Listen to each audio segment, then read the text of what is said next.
రక్షకుడైన యేసుక్రీస్తు కృప, మన తండ్రి అయిన దేవుని ప్రేమ, పరిశుద్ధాత్మ యొక్క సహవాసము మనకు తోడుగా ఉండునుగాక. మన తండ్రి కుమార పరిశుద్ధాత్మకు కీర్తి స్తోత్ర మహిమలు ఆరోపిస్తూ ఉన్నాను. ప్రియమైన దేవుని బిడ్డలారా, దేవుడు మనల్ని ప్రేమించి ఇచ్చిన ఈ నూతన దినము కొరకు దేవునికి స్తోత్రములు. ఈ దినం ముందు అనుదిన వాక్య ధ్యానములు ధ్యానించడానికి దేవుడు మనకి ఇచ్చిన కృప కొరకు దేవునికి వందనాలు, స్తోత్రాలు. మీకందరికి మా దీవెనలు, ఆశీస్సులు. ఈ దిన ధ్యాన వాక్యముగా ద్వితీయోపదేశ కాండము 10వ అధ్యాయము 13వ వచనం చదువుతున్నాను, వినండి. నీ మేలు కొరకు నేడు నేను నీకు ఆజ్ఞాపించు యెహోవా ఆజ్ఞలను కట్టడలను అనుసరించి నడుచుకొందునను మాట కాక నీ దేవుడనే యెహోవా నిన్ను మరి ఏమి అడుగుచున్నాడు? దేవుడి వాక్యం ద్వారా మనల్ని దీవించునుగాక, ఆశీర్వదించునుగాక. ప్రియమైన దేవుని బిడ్డలారా, మన దేవుడు మన ఎడల ఏమి కోరుకుంటున్నారు అంటే మన మేలు కొరకు మనం ఏం చేయాలట? దేవుడిచ్చిన ఆజ్ఞలను కట్టడలను గైకొనాలట. అది కాక మరి ఏమి కోరుకుంటున్నాడు దేవుడు మీ నుండి అని ఇక్కడ మోషే ప్రశ్నిస్తున్నాడు. ఇజ్రాయేలీ ఆనాడు ఆ ప్రజలను ప్రశ్నిస్తున్న దేవుడు ఈనాడు మనల్ని కూడా ప్రశ్నిస్తున్నాడు. ఇవి కాక నేను మీ నుండి కోరుకున్నది ఏమేమి కోరుకుంటున్నాడు? మన ఎడల ఆయన ఆజ్ఞలను, ఆయన కట్టడలను అనుసరించాలని కోరుకుంటున్నాడు. ఆయన ఆజ్ఞలను, ఆయన కట్టడలను అనుసరించినప్పుడు మనం ఆయన బిడ్డలముగా జీవిస్తాము. నిర్గమాకాండము 15వ అధ్యాయము 26వ వచనంలో కూడా మీరు నా ఆజ్ఞలను కట్టడలను గైకొన్న ఎడల మిమ్మును స్వస్థపరిచే యెహోవాను నేనే అంటున్నాడు. ఖచ్చితంగా చెప్తున్నారు ఇక్కడ. ఏమని?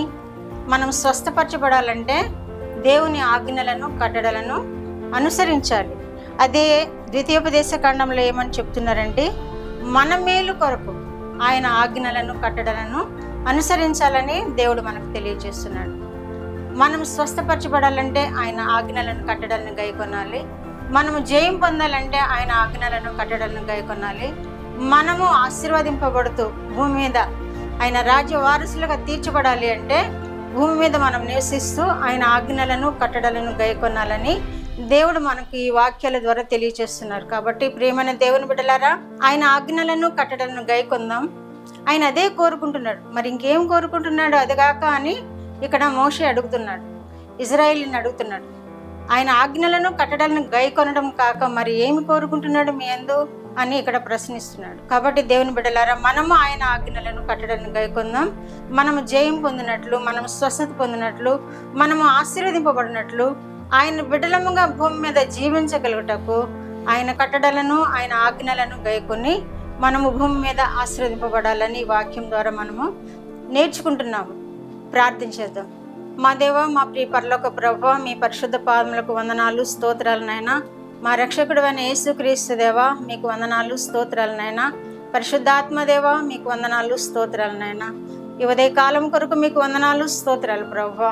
వాక్యం ధ్యానించే కృప మాకందరికీ దయచేసినందుకు మీకు వందనాలు, స్తోత్రాలు ప్రభువా. నాయనా, ఈ ఉదయ కాలంలో మీరు ఇచ్చిన వాక్యం కొరకు మీకు వేలాది స్తోత్రములు ప్రభువా. మీరు మా ఎడల కోరుకుంటున్నది నాయనా, మీ ఆజ్ఞలను, మీ కట్టడలను గైకొనాలని మా ప్రభువా నాయన మీరు కోరుకుంటున్నారని మాకు ఈ వాక్యం ద్వారా తెలియజేసిన దేవా, మీకు వందనాలు, స్తోత్రాలు ప్రభువా. నిర్గమాకాండంలో కూడా ప్రభువా, మేము స్వస్థపరచబడాలంటే మీ ఆజ్ఞలను కట్టడలను గైకొనాలని వాక్యం ద్వారా తెలియజేసిన దేవా, మీకు వందనాలు, స్తోత్రాలు ప్రభువా. దేవా నాయనా, మీరు కట్టడలను ఇచ్చారు నాయనా, ఆజ్ఞలను ఇచ్చారు నాయనా. వాటిని మీరితే ప్రభువా సాతాను వశమైపోతారని ప్రభువా మీరు తెలియజేస్తున్నారు ప్రభువా. మీకు వందనాలు, స్తోత్రాలు ప్రభువా. ఈ ఉదయ కాలంలో నైనా తండ్రి, మీ ఆజ్ఞలను గైకొనే కృప వినువారందరికీ దయచేయండి ప్రభువా. మీ కట్టడలను అనుసరించే కృప వినువారందరికీ దయచేయండి ప్రభువా. మీ ద్వారా వారు మేలులు పొందే కృప అందరికీ దయచేయమని యేసుక్రీస్తు వారి పేరిట ఈ విజ్ఞాపన మీ బంగారు పాదముల యొద్ద సమర్పించి వేడుకుంటున్నాను పరమ తండ్రి. ఆమేన్.